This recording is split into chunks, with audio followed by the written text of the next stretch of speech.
Hello out there, it's Mike Perlman from Techno Buffalo with my review of the Panasonic Lumix DMC FZ150. And if you're wondering what type of tea I'm drinking, I'm double bagging it with rose hips and mango passion fruit. Stay tuned for the full review.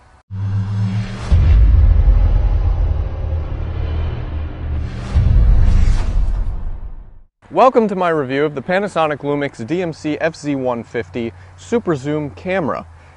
I'm just going to lay it out on the line here. This is one of the best super zoom cameras on the market. You really can't ask for more. This camera has a lot of upgrades from its little brother, the FZ47, and I feel as though it's a little superior to the Canon PowerShot SX40HS, but we'll get to that in a moment. Let's talk about this camera's design. Externally, it's very similar to the FZ47. However, there are a few distinguishing factors. First of all, check out the lens barrel. We have a zoom control on the side of the lens barrel and focus control modes. That's very handy if you need to make on-the-fly focus adjustments and if the top-mounted zoom toggle is just not cutting it for you. Also, Panasonic has added a flip-out vari-angle LCD screen to the FZ150. It has a 460,000 pixel display, and that's the same as the FZ47, but the best part about this is it actually flips out and you can see yourself while you're filming, one of the Noah Kravitz special features. Also, Panasonic tacked a mic jack on the FZ150 and threw a hot shoe on top. Similar to the FZ47, we have a stereo microphone on top with built-in pop-up flash. There's also a rear-mounted control dial that allows you to press in and set options. And we have a four-way directional pad, large mode dial with plenty of options, and we have a dedicated video record button. This camera records to SD, SDHC, and SDXC cards. I used a SanDisk Pro, has not failed me yet. The battery life on this camera is fantastic. That's another thing to mention. It will pretty much go all day with you. Might be a good idea to have a backup pack just in case. Now for magnification, we're talking a 24x optical zoom, and the Leica lens actually has a 25mm wide angle equivalent, meaning you could fit a lot into your shots. To accompany the 24x optical zoom, we have optical image stabilization.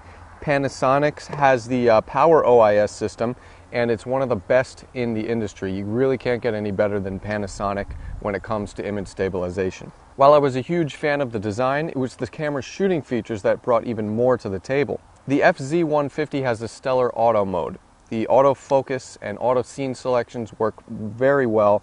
The metering, everything about auto mode on this camera is equivalent to Canon's, if not a little bit better. There are also a number of creative modes, like expressive, retro, and pinhole camera. Those are fun and they could be applied in post. This camera offers a ton of scene modes as well. You could also shoot 3D images, though at a lower resolution.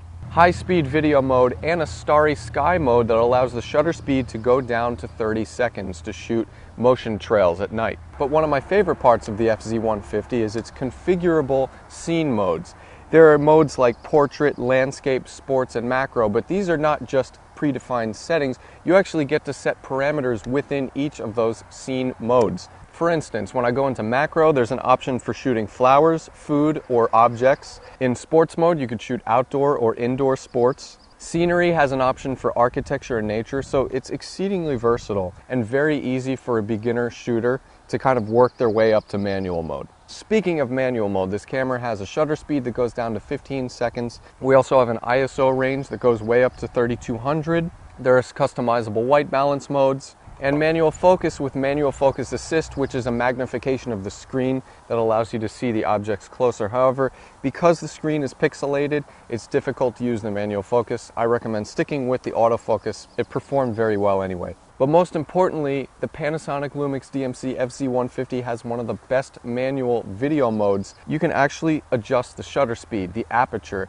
You can adjust the ISO even. If you check out some of my samples in the full review on technobuffalo.com, you'll see me shooting at higher ISOs, and the quality is quite impressive. There's also a zoom mic option which concentrates the audio pickup as you zoom in closer to an object. So as far as shooting features, FZ150 out of all the super zooms may be the best. And now for the grand finale, image quality.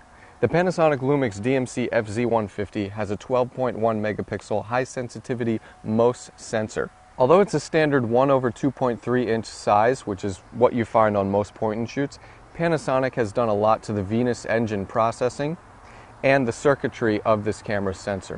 When you compare the image quality of the FZ150 to its little brother, the FZ47, the difference is staggering. The FZ150 is a great performer not only in bright light, but low light as well, and video mode. This camera can capture 1080 60p AVC HD video, and the quality is pretty darn good for a point and shoot. 60p or progressive means every single image is recorded whole, so it's more of a fluid feel. And 60 frames per second is really going to give you a nice smooth motion. So as far as colors and tonality and detail, I was very impressed with the Panasonic Lumix DMC FZ150.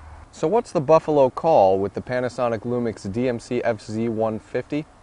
The truth of the matter is, I actually prefer this over any other super zoom that I've tested to date. That includes the Nikon Coolpix P500. It includes the Canon PowerShot SX40HS. If you're looking for a super zoom, I really don't see any reason why you should not consider this at all. This is one of the best super zooms on the market. I'm Mike Perlman from Techno Buffalo. For the full review with all image and video samples, go to technobuffalo.com. Until next time, I hope you guys stay safe out there. I've got some tea to drink.